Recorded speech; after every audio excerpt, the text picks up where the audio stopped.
Hi there, welcome to the debut episode of Icenrye's Geocache Videozine. My name is Icenrye, better known as Sheldon, and if you don't believe me, it says so, right there. In today's debut episode, I'm going to show you how to put together a cache, how to hide a cache, and how to log the cache at geocaching.com for approval. So we got a lot of work to do, let's not waste any more time, let's get going. Let's go build a cache. Welcome to Geocache Assembly 101. I'm Icenrye, and this is how you put a geocache together. As we start off, you see we have a variety of different types of containers that are suitable for our fine sport. We have everything from the good old-fashioned ammo can. Big, sturdy steel, waterproof, probably survive a small nuclear explosion. Then we start getting into the plastic containers, the Tupperware type containers, if you can say.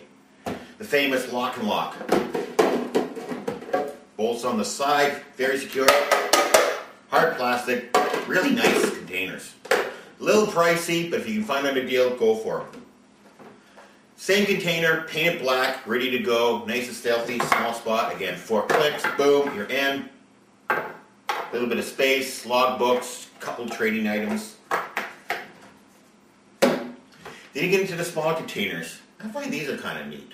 Almost bordering on micro. Very small, again, not much room for a whole lot of anything except a couple of crumbs from liver treats. Have to talk to the dogs about that one. And the original micro cache container, yes, the ubiquitous film canister. See, it says Kodak right there, but it's a wide shot, so you really can't tell. Not a whole heck of a lot of room in here. Just basically enough room for a log book and maybe a small pencil and a couple of coins. The cache that I'm going with, the PG View Smell of Money Part 1 and Part 2, I was going to make a micro. And I was looking at this, and it's like, yeah, micros are cool, but, you know, I'm into big. So, I got a bigger film canister. At $1.98 each Princess on. It comes with a really cool steel wheel. Don't know what you're supposed to do with it, but it comes with one. Nice lid, comes off, good size. Be able to fit a few things into here. So there you go. A fine collection of cache containers. Now, let's get on with the building. Alright, so now it's time to put our cache together.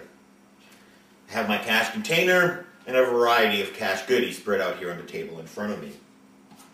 Now, of course, the main limiting factor to your cache contents is, of course, your cache container. For example, I love these CDs. You know, it's information, it's fun. This particular one's one of my more popular CDs. It's a Solitudes disc, it's songbirds with music playing in the background. And it's really been popular. I've used this one in my CD Exchange cache, and I've also placed this at Tour de World, and there's also a copy up at Hedwig's other home, the Avery, which is a wonderful, lovely puzzle cache. You should try it sometime. Well, obviously, it's not going to fit inside my film container. So, with this cache, I'm mostly going to stick with smaller stuff. I got a little rubber seal here. Little, they call these pull and go cards. You're supposed to pull on them. You pull on them, then you let them go, and they run off. Get back here. Looks like a Lamborghini or a Ferrari or some kind of exotic car. Whatever. Balloons, I always like to put a few balloons in my caches for the kids. You know, geocaching is a family sport, so, you know, keep it out there for everybody. I got a little picture frame key tag thing here. Put a little picture of your loved one in there, and away you go. And of course, you have to have a logbook. Just a standard spiral type. Notepad will fit in there perfectly fine. And a writing device. Since up here we have winter, pens get cold, they freeze, they tend to explode. So we really recommend you use pencils. And of course, pencil sharpeners.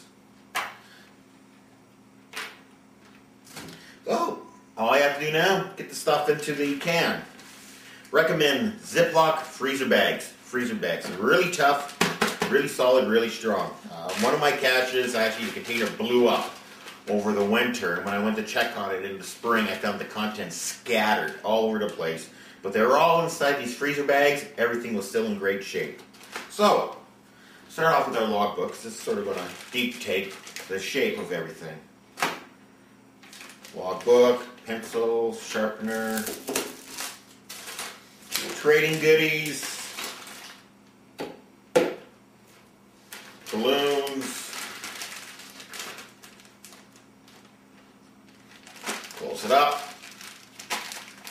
all the air out of it. The air takes space. Into the container. Done. But oh, there's one thing we forgot. That is the geocaching letter. Every cache needs a copy of this letter. It explains to people who may stumble upon your cache, as it says, what the heck is this thing and why is it here. So, for this cache, I'm going to use the micro-sized letter. However, what I'm going to do is I'm going to assemble it into sort of a square card. And all I'm going to do is use my paper cutters, cut it into quarters, tape it together with some good old-fashioned packing tape, and it'll be good to go. Okay, so now it's done. We have this nice little note here. Geocaching, congratulations, you found it, intentionally or not. So this will just sort of fold in half like this. Pop open our container, and it'll actually go inside the bag, but you don't need to see that for now. We'll just slide it into the cache. Voila! One cache, ready to go. Now, if you want, you may want to pretty it up. We have these nice geocaching logos that we've printed off from the website. And you can cut one out, tape it on top, tape it on the side, tape it wherever you like. And that's basically it. The cache is ready. Let's go hide this puppy. Okay, we're in the van, the GPS is running, we're all set to go, so sit down, buckle up, and hold on. It's a fun ride out to our cache site. So here we are in the general area of the cache. There's lots of trees around here, lots of good hiding spots. So now comes the fun part, finding the right hiding spot. Let's go get our tools and let's go looking. Alright, just a quick review of what I take with me when I go caching. First and foremost, of course, the GPS receiver. And as you can see, let's hold this up to the camera, we're getting fairly decent reception. Lots and lots and lots and lots and lots of satellites. I push this button here. There's our approximate location. Tilt it down a bit, get rid of the reflection. Okay.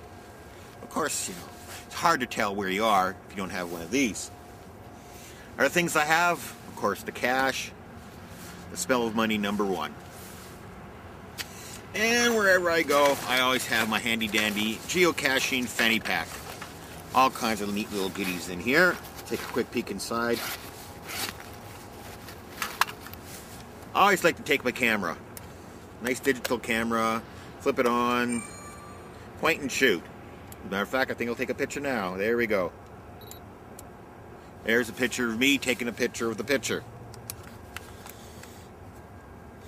These things are great. They're digital. You can take as many pictures as you want. You never run out of film. You just need a higher capacity card. You can go home, download them into your computer, edit them, do whatever you want, upload them to the cache site. It's wonderful. Plus, I like to take actual pictures of where the cache is so I can remind myself. I get lost myself some days. A little bit of pink ribbon. If I'm hiding a cache in a really, really hard to get at spot, will leave a little piece of ribbon. Sometimes I'll put it into clues, sometimes I won't. Like I said, again, it's just to help myself find the cache when I get to it. And since I take this bag caching with me, when I go out looking for caches, I usually have a couple trading goodies in it. Like this little watch I found at a dollar store, and an orange version of the little red car that's in the other cache. Actually, it's in this cache. So there you go. That's generally what I'll take with me. And then, of course, in the summer, take a little bit of water with you, sunscreen, all the usual stuff, sunglasses, and well, let's go find a home for this cache. So here we have an interesting stump location. Lots of holes, lots of spaces. Be a wonderful place to put a cache. The cache container isn't all that big. However, if we turn around, we will see that we're right in the vicinity of a ballpark, a park area near this particular cache location. And unfortunately, with this being right on the edge, it wouldn't offer much privacy and could be difficult to get at best. So, we gotta go looking. Here we go.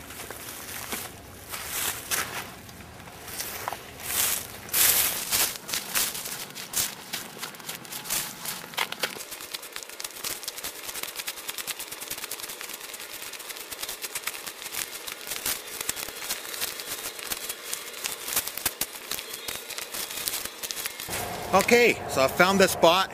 Cache is hidden. Now, next part comes. is marking the location of the cache. To do that, use your GPS receiver. Okay. Now, the way I do it, everybody has a different way. This I find works best for me, is I will stand over the cache site holding the GPS in the air for a period of 1 minute. That 1 minute gives the GPS time to what we call settle and average. It gives it time to do the math, figure out exactly where you are. At the end of that 1 minute, I will mark a waypoint by pushing this button here. Give it some kind of name like A1, A2, whatever. It doesn't really matter what the name is, just as long as you can remember what that waypoint is once you get back to your home. So I'll take a waypoint. Once it's settled in, I'll actually leave the location. Come back to the location, let the meter sit for another minute, take a second reading. Compare the two readings. If they're close, great. If they're way off, then I turn around, do the whole thing again. And you keep doing it over and over and over until you start getting readings that are fairly close. After that, I'll actually enter one of the waypoints as a destination and see if I can go find my own cache. It's rather interesting to try it and see just how close you can come. Generally with me, I average between 3 to 5 meters of my actual location. But I mean, if the GPS took you to exactly where it was, it wouldn't be fun, isn't it? That's the best part of geocaching. Getting down on your knees, getting dirty, getting muddy, finding the cache. Okay, so I'm going to go get my markings, check out everything. We'll catch up with you in a couple minutes. So the cache is now hidden. It's a gorgeous spot. Not too much over coverage with leaves and such. As a matter of fact, no leaves. It's just the start of spring. But you should be able to get a decent signal in there. As a matter of fact, I had WAS averaging. I actually received 2 readings, the same coordinates. When I walked 35 meters away, came back and took a second reading. It's great. That's the first time that it's ever happened to me, hiding geocaches. Anyways, now the work is done. All I have to do is go home, create the website, submit it to the reviewer. We'll take care of that in the next segment. But meantime, I'm going to go get my dogs. I'm going to go have some fun. That's it. Watch it.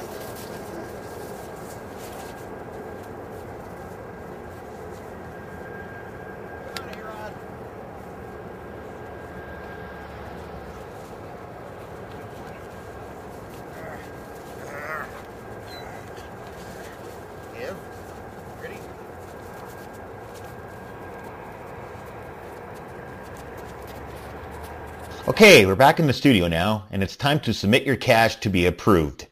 So the first thing you do is you go to the geocaching.com website. On the left side of the screen, you will find a menu item called Hide and Seek a Cache. Click on it. When the page comes up, on the right side, you will see where it says Hide a Cache. Just scroll down to where it says Reporting a new cache is easy. Just fill out our online form. Report a new cache. Most of these are just drop-down boxes. They're very easy to fill in. Cache type, traditional cache. It gives you different types, multi-stage, webcam, mystery, virtual cache, which are really fun. We'll get into those in another episode.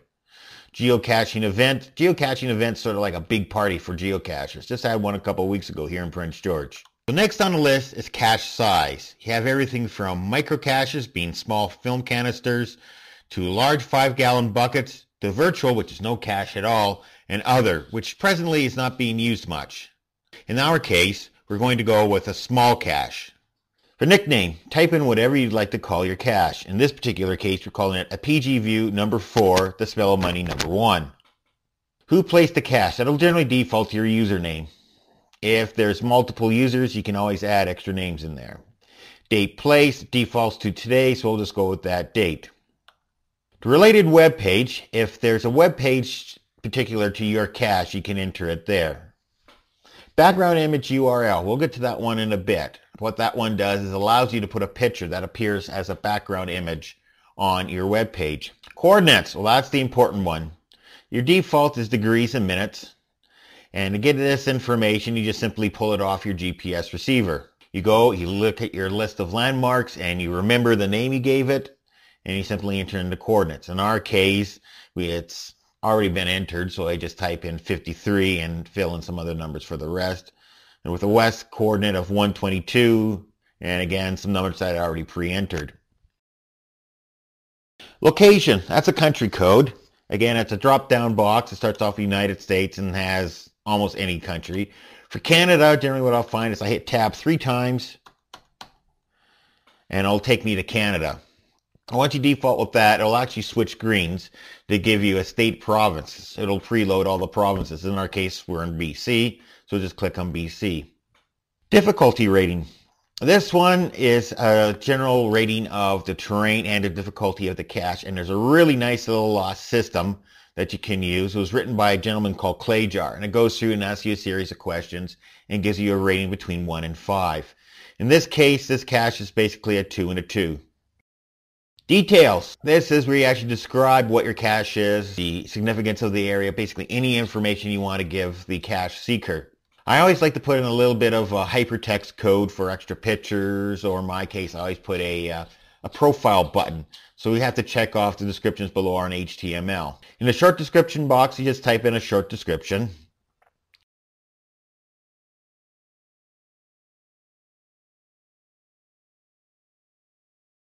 In the long description box, get into more details and basically whatever you want to tell the cache finder about the cache.